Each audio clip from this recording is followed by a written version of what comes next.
Hello, everyone, and welcome to another episode of Faith, Life, Finance. I'm Finance. Arnold. Of course, Noel. What's happening, bro? Good, You man. good? Yourself? I'm doing good. Nice. Yeah.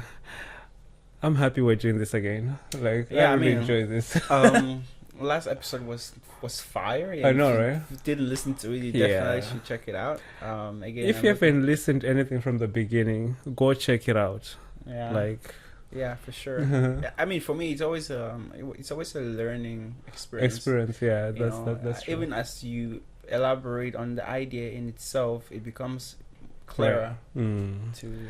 Yeah, so. it's the same. I've today will learned be fun. so many financial principles from this show. Anyways, faith, life, and finance. Just because, of course, faith, we're talking about your relationship with God, your spiritual life, and the importance of that, and how, everything hinges on that. Because we live in a very changing world, Right. and the more things around us change, it's very important for us to adhere to the things that do not change. And your relationship with God will never change. You understand? So the more you cleave to that and the more you perfect that area of your life, the more you'll be able to deal with whatever changes around you.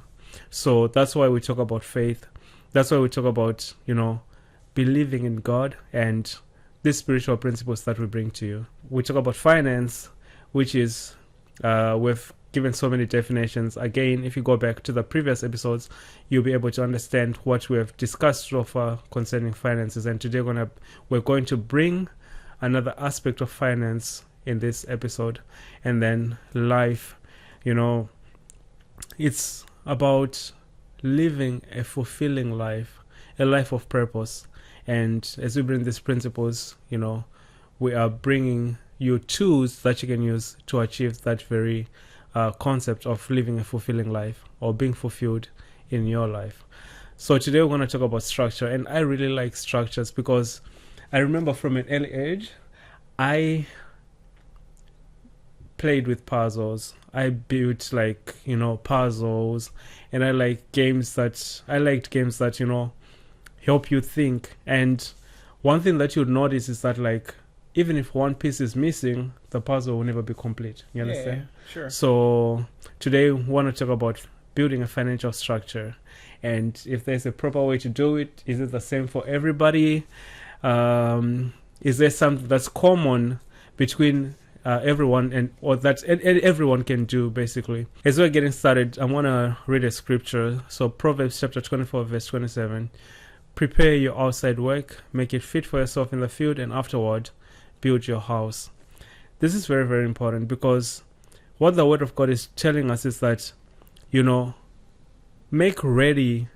Okay, for you to understand, there were people who lived in agriculture, and what God is saying is that prepare yourself outside in the field, get your flocks in shape, get your crops in shape, and then afterwards you can build your house. So instead of, so it is giving them a guideline of the steps that they need to take, in their financial journey.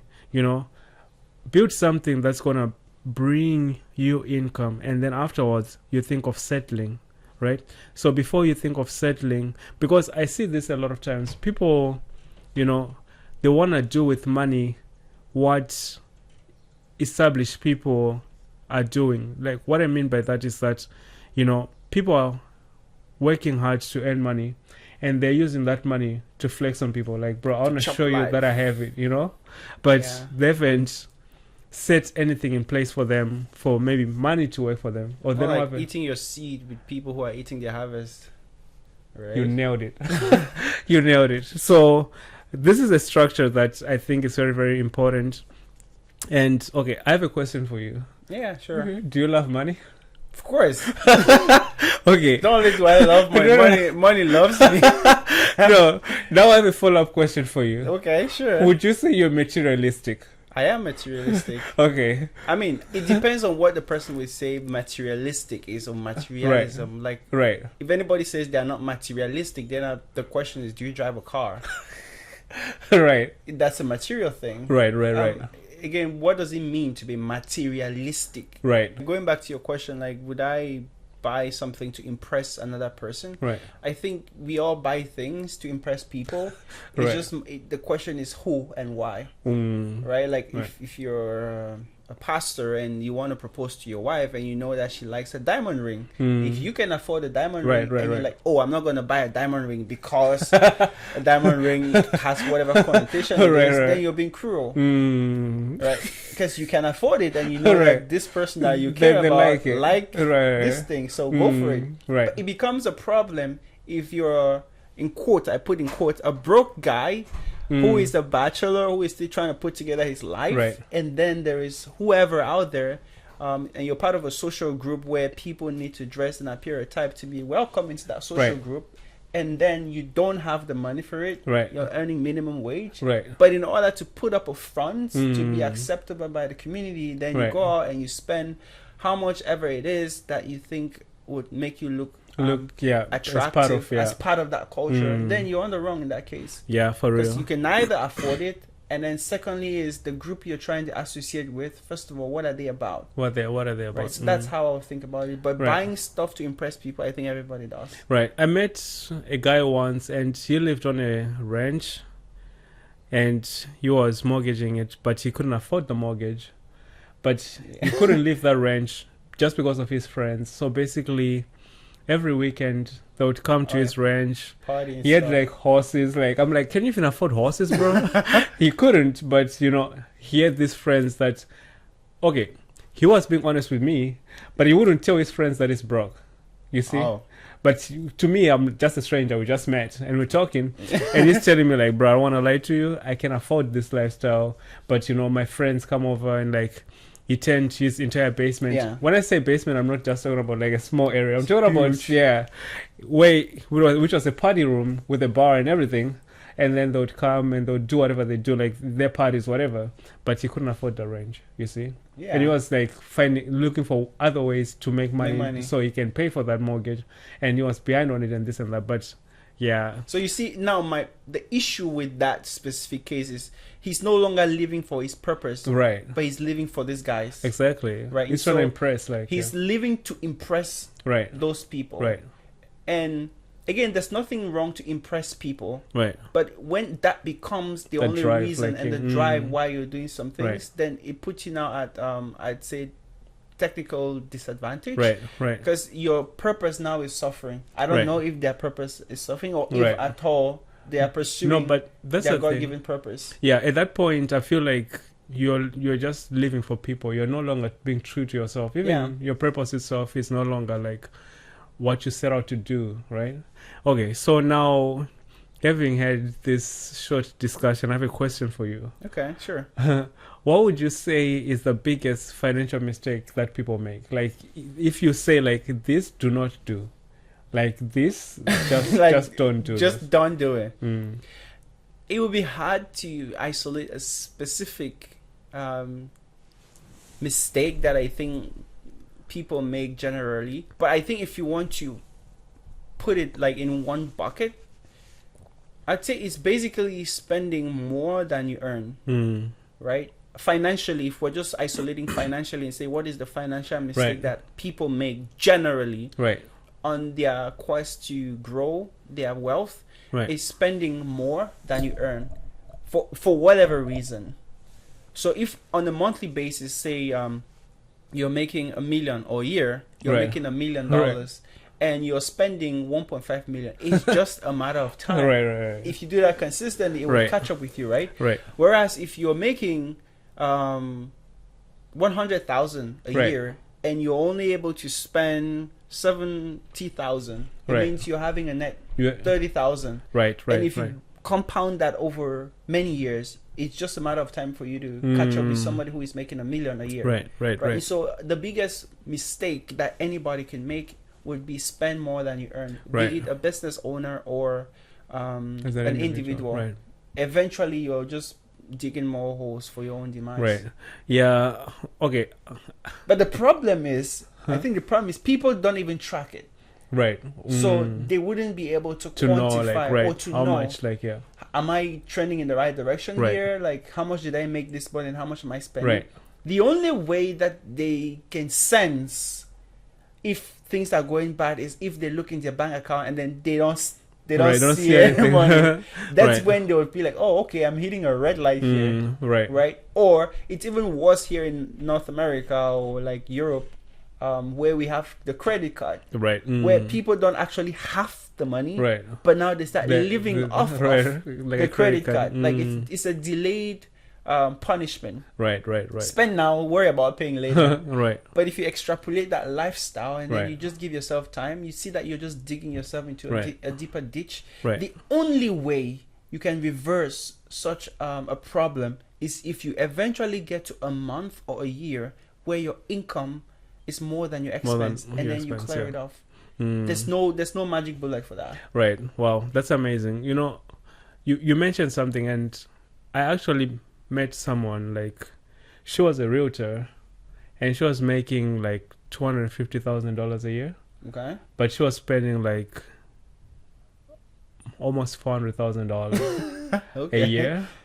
And the sad part is that, like, you know, it wasn't even like she's spending on anything like tangible that she could touch, but it was like at casinos and like gambling, you know. Yeah, So like they're toast. she went to like casinos and she spent money, but the thing is that, like, she just couldn't stop herself. That's what she said. So Yeah. she was addicted at that point. Yeah, at that point she said she Yeah. was addicted, so she couldn't stop herself, so she kept going, and at that point she's already like losing money. And you know, that's what my point is, just that, like, you know, sometimes you might want to say like, okay, I need to increase how much I earn, Okay. and you do increase how much you earn, but what are you actually spending it on? Yeah. Right? If you look at your spending habits, sometimes you can tell, like, okay, am I moving in the right direction? Like, what is it that I'm actually spending the money on? And you're able to remedy, like, you know what, this I can cut off. Like, for example, if you have a particular addiction, or you think that you have a particular addiction, that could take a toll on your finances, because most addictions are not cheap. Yeah, not cheap. You know? It needs to be funded. And Yeah. the addiction itself demands consistency in the purchase. You know? Yeah, I feel like that's the importance of this podcast, and some of the things that we share about the community and the people that you roll with are very, very important. And I think one of the things that we want to do is create a resource center where we would be able to bring in people and develop a character that helps you win, that helps you in your spending habits, that helps you in the things that you're attracted to, right? Okay, we have this podcast, and of course, we made it into a show, but this is literally how we talk. Like, I just realized that, like, Yeah, like, these are the honestly, things that we talk conversation. about, like, these are the things that we actually talk about on a regular basis, even whether we are in front of a camera or we're not. Like, Yeah, that's these are true. things that we talk about. Investment opportunities, like, okay, what can we invest in? Like, okay, how are the markets moving? And like, okay, Yeah. you know, those are the things that we actually talk about. So Sure. we want to create a resource center to help people with career, business, leadership development, personal finances. So we're putting that together, and once it's ready, we'll share Yeah, more on it. Definitely. And I mean, you also said something which I want to expand a little bit on, which, or rather, I would like to quantify when I said spending more than a person earns. Right. It's a problem. I just want to characterize it a little bit, because not necessarily in every case. Right. And the reason why I say so is because in business, there's something, or finance, there's something called capex. They call it capital expenditure, where a person, there are businesses that can actually be spending and they are appearing to make a loss. And then after a while, they start turning a profit. And the reason is because most of those businesses, when they are posing a loss, is they are spending on fixed assets that have the capacity to drive revenue in the long term. Right. For example, in 1 year, let's say hypothetically you earn $20,000, or not 20,000, probably like 100,000. Let me just use that as a benchmark. Right. But you also have access to a line of credit of about 100,000. In that 1 year, you were able to spend 150,000. But you do that in investing in a business, or buying, businesses, or buying things or equipment that will help you run a business. For example, in your case, let's say you were a young person, and you are making $4,000, $3,000 a month, and you want to start like your content production company. A camera is not cheap. How much does the camera go for? Yeah, like, 6K, 5K. no way. Yeah, I'm telling you. So probably it could be hard for you to actually That's at the cheap end. No. Right. So just imagine like you're a young person and you want to do like content creation, right?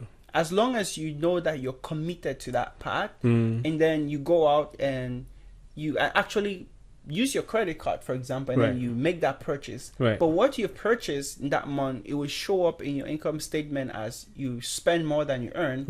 But that is that's a capital good. So in the future, you would use that specific instrument to continue to generate revenue. So in the long run, that asset would start producing. But the problem is, most people spend on consumer goods, right? Like a car. The minute you buy a car and you drive it out of the parking lot, it already depreciates, like loses a ton of its value.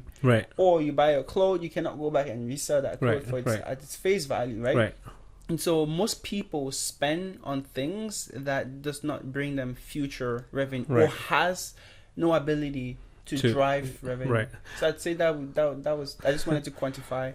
I have a question on that, right? Sure. How do you feel that the performance of the economy, okay, I might be wrong on this, but like you would know better. I mean, there's no right or wrong question. Okay, but how do you feel about the fact that the performance of the economy, especially in the Western world, is measured on consumer expenditure, basically? I mean, basically, the lifeline of any economy is how fast money rotates through different hands. Right, and so like there's something called the money multiplier. It means for every dollar of money that is printed, the economy has the ability to multiply that specific dollar to multiple folds. And so people need to spend in order for the economy to go forward. One of the reasons that you will see the Western world, like they call it a developed world, is more, or it appears, I would like to use the word, it appears to look more prosperous than Africa. I would make the argument that Africa is richer than most Africans, are wealthier than most people here, because a lot of what we see around is fueled by debt. For example, I would say I have a house. Technically, I don't own that house. Because I only own a fraction of that house.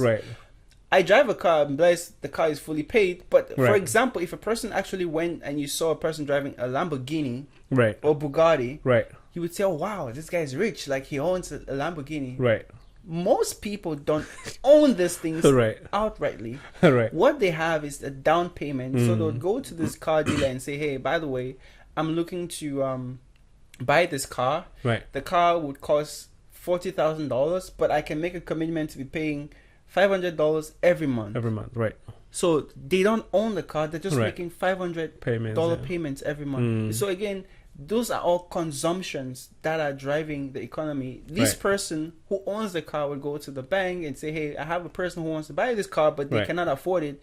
Can you finance this car on their behalf? And so they would transfer the account to the bank, or however they do it. Like banks, they have auto finance departments. You would be making those monthly payments. This person who produced this car, they themselves did not also have the full amount of money to produce the car. They'll go to the bank and say, hey, I have 30% of the money for the parts of this car. Can you finance me with 70%? They'll take a loan, put together whatever they're putting together, buy the parts from a manufacturer. The manufacturer himself doesn't have all the money to finance his business. He would have about 40% equity. He would go to the bank and say, hey, I have 40% equity. Can you borrow me some money? So it's a lot of these things. We see most of this story building, skyscrapers. Most of it is debt. The developers will have equity, maybe like 300 million. And then they would approach the bank, a financier, and say, hey, by the way, can you fund us? And then, so a lot of it, they'll still go to suppliers who would also have debt. The same thing. It's just debt. But for Africa, because we don't have a way to hold people accountable when they spend money with a promise to pay, we don't have a debt-based system. We have a cash-based system. So a person goes to the market, whatever they are paying for is hard-earned cash. They are buying it outright. Right. Whereas here, a person can actually go and use credit, money they don't have, with the future expectation to pay.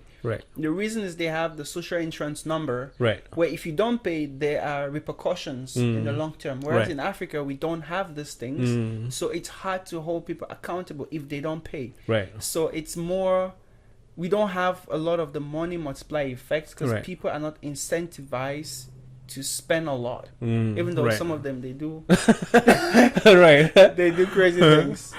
Wow, so I make the argument that a lot of if a person is rich in Africa, he's rich. They are outrightly rich. I know that for sure. With very little or that I know. I can tell you that. But whereas here, people appear rich. Like in financial terms, I mean. Wow, that's very interesting. The first thing that I'll ask is that, what do you think about the debt system on a personal scale, right? And number two, what would you say is the first step for someone to take charge of their finances? Sorry, what was the first question? Probably just so I am answering the right question. So basically, like, how is the debt system on a personal level? How is it? Like, how can, I mean, like, is it a good thing or a bad thing on a personal level? Oh, debt is good. That is good. I mean, the Bible does say that the borrower is slave to the lender. Yes. Right? So when I say debt is good, I just want to quantify it. When I say there's good debt and there's bad debt. But if you ask a typical, there's no businessman, well, there may be some that I guess would have a negative impression about debt that we specifically avoid it. But almost all the rich people that you know are the most indebted people that you know. If they take their debt and then they give, like, people say, oh, I wish I'm like this guy. If they just give you his debt, it's so hefty. And the reason why I say debt is good is it depends on what you do with the debt. And to explain it to people how debt creates wealth, basically is when you borrow, you're borrowing with a promise to pay later. And when you're borrowing with a promise to pay later, there's something called the interest rate. And an interest rate is basically derived from the concept called the time value of money.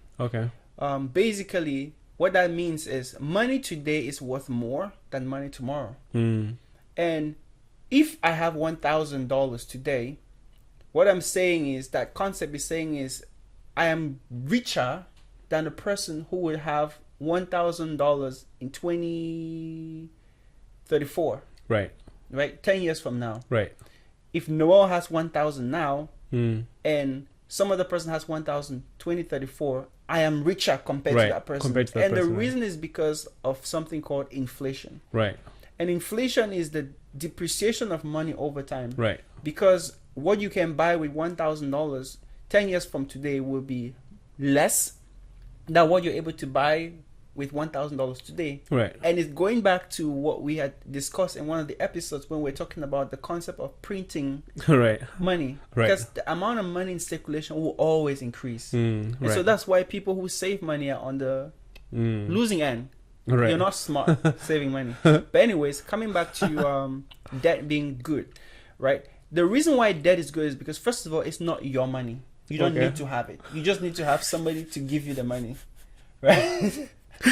So, depending if you have a corporation, if somebody can loan you $1 billion to your corporation, you can play with it, and then if everything gets lost, I'm like, I'm sorry, I'm sorry, the money is lost. Like, we tried, and there's no recourse to me because it's my company.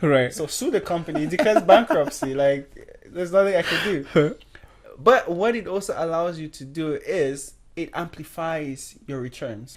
And so if I'm running at zero equity down, meaning everything I'm using is your money, it means I'm making an infinite return. Infinite return because I invested zero, right, but I'm having all of this money. right, But that's why banks would always require people to invest alongside them. So Right. like 20%, 30%, like in the case of real estate. right, That's why a lot of people are flocking and they feel like, oh, buying a house is a good thing. Why? Right. Because you're having the bank borrow you a chunk of the money. right, In the case you buy a house, $100,000, $200,000, $100,000 house in Canada. That's this I know, right? $700,000. But let's just hypothetically, you buy a house for $100,000 Right. and you only put 10% down. right, So $10,000. right, And then $90,000 is The the, bank, bank's money, right? If that house appreciate, and say your interest rates on that mortgage is, let's just say 1%, right, it means you're paying 9,000 at the end of each year, Right. just in interest. right, And so if that house appreciates in value by 10%, the property would go from 100,000 to 110,000. right, Initially, you only invested 10,000. So if you Right. sell that house and you return the bank's 90,000, right, you're left with 20,000.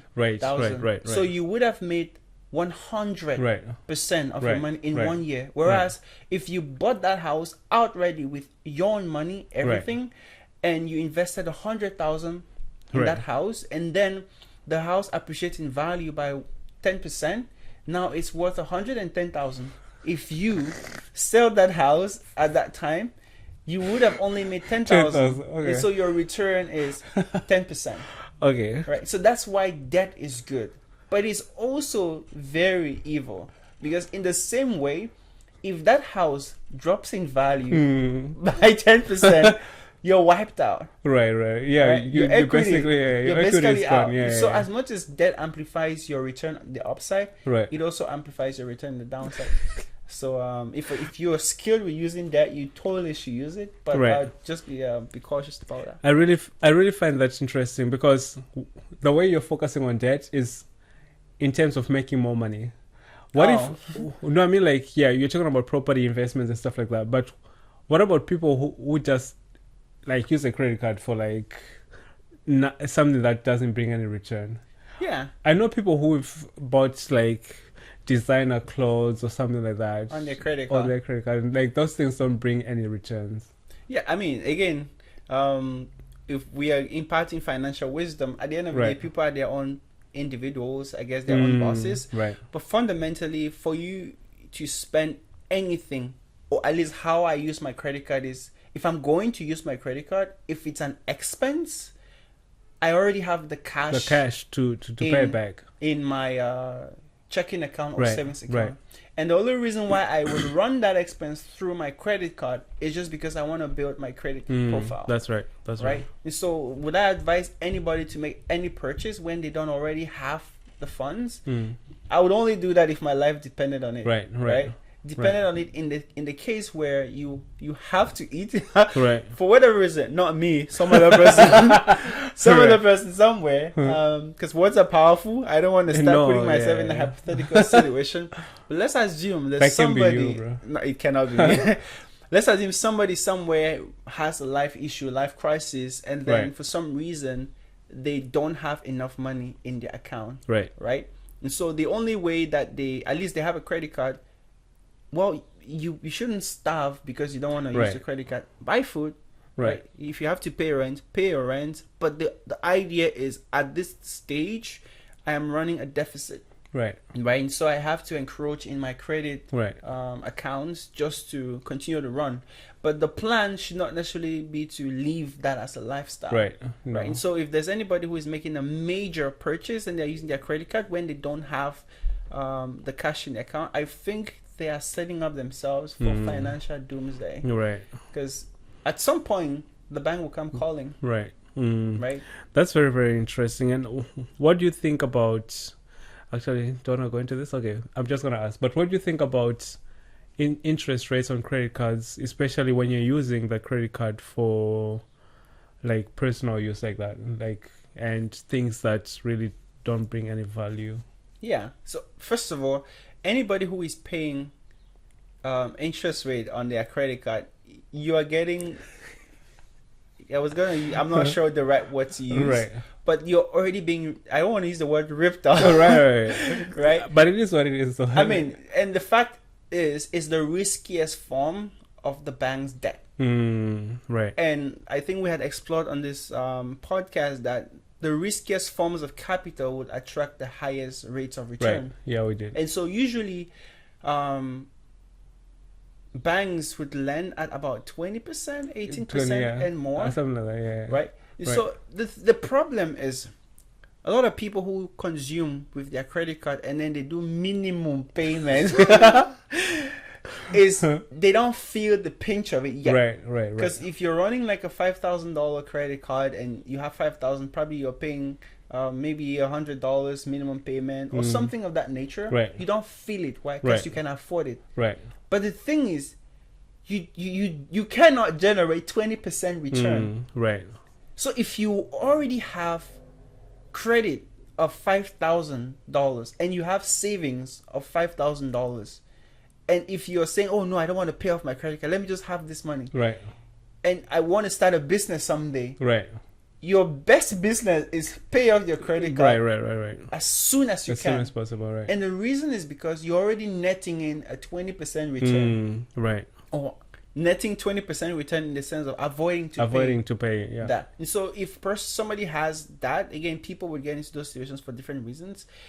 I wouldn't even start thinking about investing if I have credit card debt. Right. That's so amazing. you want to, because there's no investment that you would invest in the financial market. Well, I guess except if you get very fortunate. Right. But there's no guaranteed investment where you will be making 10-20%. Right. So if you have an investment account and you have a credit card that is very high, first of all, pay down your highest rate credit card. Okay, that's amazing. So I think you touched on something, and let's just get into it right now. So we started with having a financial structure. Right. And of course, I know it could be different for different people just because of, different purposes, different ambitions, different drives and all those things. But what are some of the things that you would say, okay, 1, 2, 3, do with your finances?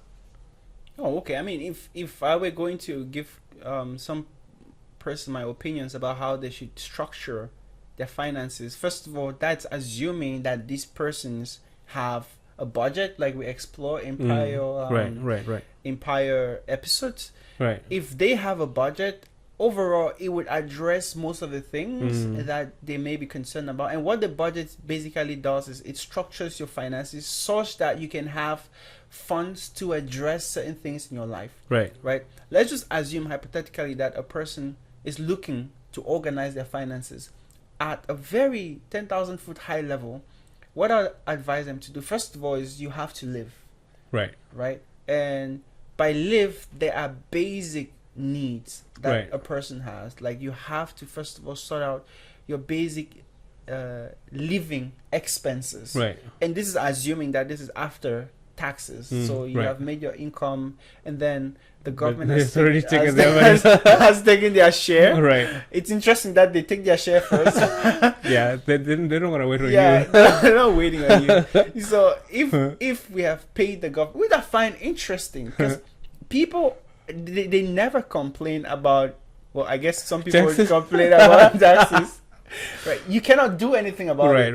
Right. So how about you structure your life in such a way that there's nothing you can do about your investments. Right. That way you guarantee that this money is going out, no matter how bad you feel about it. Because you feel very bad about that tax. It's like 30%. That money, and the more you make, the more they take. Yeah. Right. And so how about you structure your own life? Which, again, I just want to digress a bit, which is something I find weird and interesting. Right. When people have some other person in their life who is responsible for holding them accountable for what is in their best interest, they tend to do what's in their best interest. Right. But when they lose that accountability and somebody to hold them accountable, then they become reckless. Right. Which goes back to what we're talking about, building a platform for guidance, mentorship, and coaching. Right. Again, I'm just throwing it out there for people to consider. For sure. Something like the taxes, it's the government saying, I'm going to take this money, whether you like it or not. Imagine that 30% was an investment and they said, I'm going to take this 30%, whether you like it or not, Right. whether you feel great about it or not. You can They're cry just gonna about it, take you it, can yeah. complain, That's it. but this money is not yours to spend. Right. But anyways, I'm coming back to financial structure, where the fundamentals of your life, your feeding, your rent, your health, right? Like Right. these are basic things which you cannot be saving and investing when these things are not Right. necessarily intact, Right. right? And so I would categorize that at the bottom, or Right. as the foundation structure of it. I would say necessities. Right. Right, in your budget. Again, if you didn't listen to that episode, it's definitely very informative. Go check it out. So I would take care of that, and then after I've taken care of that, I would definitely start thinking about my debt Right. and how can I pay down or pay off Right. any bad debt. Right. Bad debt in the sense that you don't want to overpay or pay out good debt. Right. Right. There's definitely bad debt. Bad debt is anything that is costing you money and it's not bringing in any income. Right. If you have any debt that on a monthly basis you have to service, but it's not creating any anything. income, Yeah. Right. I would definitely focus and put in place a structure to pay that down. Right. It's not necessarily going and paying it off. So if you have $5,000, $10,000 in debt, I would focus on making a payment stream towards that debt and paying it down gradually, Right. to the point where it's eventually zero, Right. and I don't have to pay the interest on that. Right. And then the next thing I definitely would be thinking about is my investments. Right. I would like to think about, all right, is there money that I can put on the side towards, again, people would call it differently. There are people who would call it investment account. There are people who would call it savings account. I don't see a need why a person should have a savings account if the savings doesn't have a purpose, right? If you're saving, you should be saving for something. For something. Right. Right? There are others who would call it a rainy day fund, Right. emergency fund, right? So there are different kinds of savings that I would say people should put money on the side for. Right. But I would say after you've had your basic necessities taken care of, and then you also focus on reducing and clearing and eliminating your debt, I will now start funneling whatever excesses I have into my different discretionary spending buckets. Right. Discretionary spending buckets is because if you're investing, that's an expense which is positive expense, or you're giving towards, like God and fostering the kingdom of God, be it your tithe, your partnership, your Right. spiritual commitments, Right. or you're putting money towards your parents and taking care of your parents, giving them money on a monthly basis, or you're putting money aside to finance your discretionary expenses, like going out to a restaurant or going on vacation, right, whatever right. that is. Right. So that's how I would structure it. Necessities taken care of, and then definitely my debt taken care of, and then definitely now my giving and living commitments, investing commitments in different buckets. And something, if I can add to that as well, is I think most of this information is not new to the audience. Right. Quite frankly, like I guess there are people who are hearing like, yeah, I've heard of that, or Maslow's hierarchy of needs, Right, and all of those things. And there are professors actually in universities Right. who know about budgeting, Right. and they know about economy, and they know about money, and they know about all of these things. Then the question is, then why are they broke? Why are they struggling with debt? Like Right. there are economic professors Right. who are struggling with Right. debt. It comes back to the presence of knowledge doesn't guarantee that a person would experience what the knowledge promises. Exactly. That's where there is the individual's willpower to act on the knowledge. To act on the knowledge. A lot of people know that they shouldn't be using their credit card Right. to buy these things. That's they know right. it. That's Even fair. when they're funding the expense, they Right. themselves They know. like, yeah, this is a Right. dumb, This this is is a dumb choice, Right. right? And then it begs the question: okay, then why the gap? Right. It goes back to the money mindset, which is Right. something which we had covered in Yeah. prior episodes. Right. The way a person who is about creating financial freedom, Right. the way they should think and the way they think is different from somebody who doesn't care. Right. Right. Right. And so if there's someone who is actually listening to this, it's actually because they care. Right. And if you actually care, then you are receiving the knowledge about this habit or attitude, Right. which potentially you are engaging in willingly or ignorantly. And now you know that if I am about to change my circumstance or my outcome, these are the things I need to revisit Right. and address. Right. Right? Then it gets to the point where you actually need to apply yourself to the knowledge. Right? You actually need to be in a situation where you have friends talking about this outing and people are talking about buying dresses and buying these things. Right. And you so want it. Right. But you understand the financial implications of these things to your dreams and your future. Right. Like, you know what? I'm going to exercise discipline. Yep, that's and right. I think there's a scripture in the Bible which it says, a man without discipline is like a city without walls. That's right. Right? And so a person without financial discipline is basically like this castle that is just waiting for destruction. Right. That's right. And so if you actually are interested and you really deep down in your heart want to experience financial freedom, right, these are the things that you need to be forward with and say, right, you know what, I have to put both hands on the steering of my finances. I need to address this thing. Right. I would never spend on my credit card on a discretionary expense, right, funds that I don't already have in my savings account or in my checking account. Right. That's number one. Like, don't buy anything that you don't have the cash already for. And the only reason why you're buying it through your credit card is because you want to gain the credit points as it count towards your credit score. Your credit score. That's right. Otherwise, you should never use your credit card. Right. No, for real. Yeah, I've everything against credit cards. I don't want to let you. There are people who are totally against it, though. What? I mean, I know of somebody who. Oh no, I don't have a credit card. Oh, you don't have a credit card? No, that's interesting, right? I've other ways to build credit, but anyways, yeah. What you wanna say? Yeah, I mean that's new information for me, though. Like, right. I guess I'm interested in understanding how somebody can build their credit profile without necessarily using at the higher level. Credit, right. At the higher level, I know that's possible, but at the beginning level, like, how does a person go about building? No. Okay, so the whole point of a credit system, as you know, is if you borrow, can you pay? Yeah. Right. Can you pay? So if you have anything that's technically borrowed, right, and you're paying back, and you pay on time, right. But not only that, there are also other things that are not considered debt, but you make payments on time. Right. All those go towards your credit rating. Yeah. Right? I know, like, I think phone bills and exactly. So all those things. So your phone bill is there. There are different things that go under there. So credit card is one of them, and so you can use other things. You can use other things, not a credit card necessarily. I'm a little bit. You have a different perspective, right? No, about that. I mean, I know it's a personal choice, right? But the only difference that I have, for example, like, I know I have 3 credit cards, right? I don't need 3 credit cards. I don't use them, but like, I do have 3 credit cards, right. And 2 of them I don't pay any charges on them. Right, okay. And the reason is because I used to work with one bank, or was supposed to work with one bank, right. And then I had an employee account. Right, and then I switched to another bank, and I have an employee account, so I'm not paying. So you have 2 cards. Yeah. Okay. And then I know for some, I could be wrong here again, but I understand that there's certain places that for you to actually make certain purchases, they would actually need you to have had at least 2 credit credit cards historically. Right, okay. And then I also have a line of credit.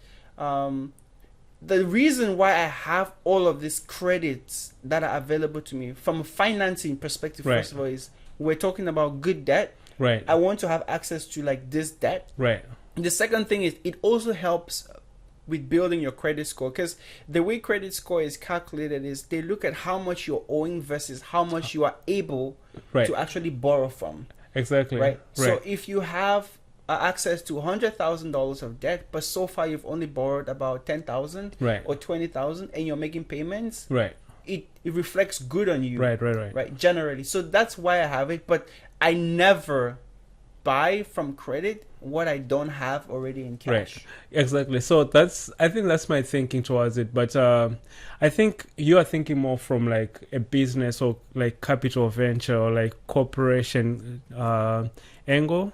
But for me, my basic thinking is that Wait no, up. no, literally what you just said. Like, if you can't afford it, don't buy it. That's literally just my thinking. Of course, when you go into like investments and maybe you need capital for something, then that's different. But when it comes to just spending, Yeah, my thinking is like, if you cannot afford it, yeah, you don't deserve it. But Right. today, just to wrap it up and give some context, we're talking more about financial structure. Right. And at a high level, if I can summarize, financial structure is basically how a person structures, I guess, their finances in pursuit of their goals, their purposes, Right. for a meaningful Right. life. And the best way that I would suggest, again, people would manage it separately, but ultimately you want to structure your finances such that you are not living in stress, Right. you're not straining. And in order not to stress or strain, you need to address the fundamental needs that you have. Needs, not wants. A Gucci bag is not a want. It's not a need, I beg your Right. pardon, right? And so you want to structure your life such that you have your needs taken care of. By needs, basically is like your feeding, your living expenses, be it rent or mortgage. And probably you're married, a young couple, a bachelor, and you're Mhm. young, and you pretty much have maybe $1, $2, $3, $4, $5,000 every month.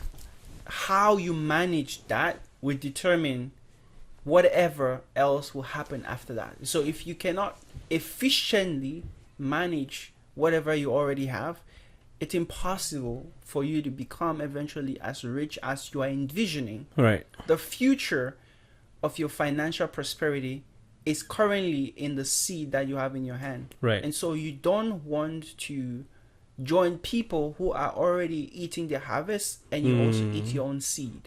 How well you deploy your seed will determine the size of the harvest that you have. Right. Right. And so we're exploring, especially today, the structure that you want to have. Like I said, your needs are met.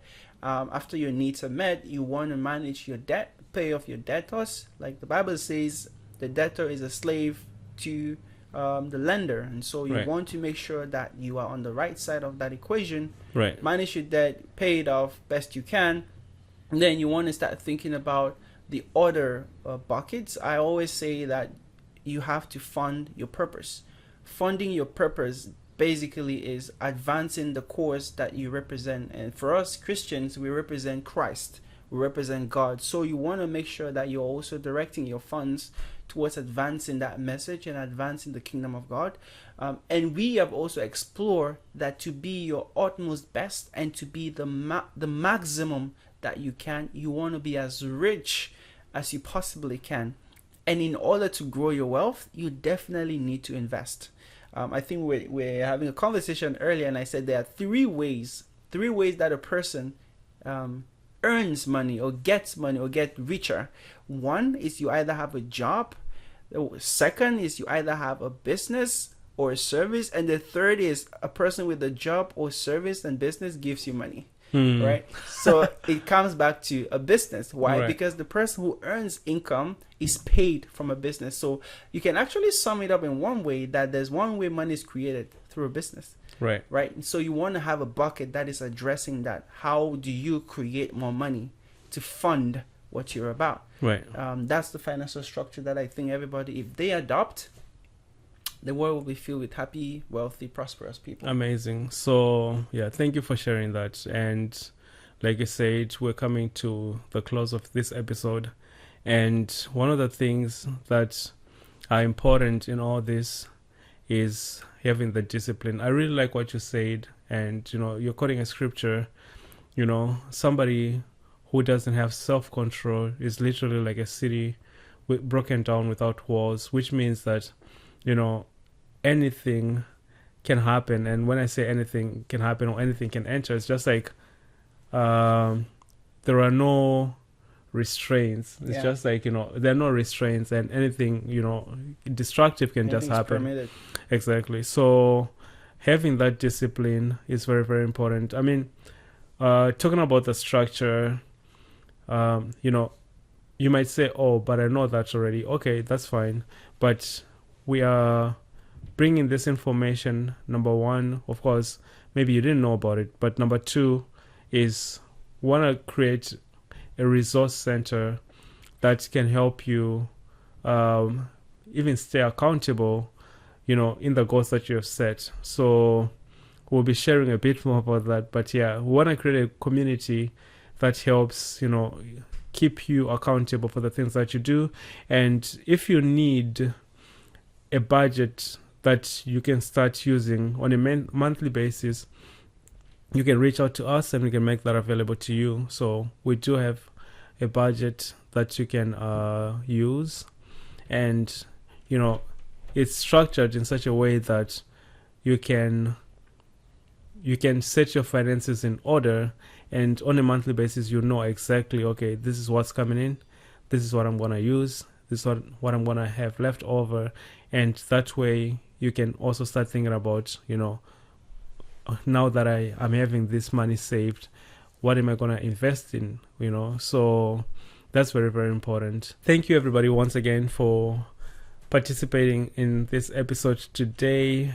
Remember, we'd like to hear from you. So if you have any questions, any suggestions, or any feedback, we would like to hear from you, or anything that you want us to discuss, would want to hear from you. And if you are not yet subscribed, make sure you subscribe, turn on the notification bell, and you'll be notified when we drop a video. And until next time, God bless you.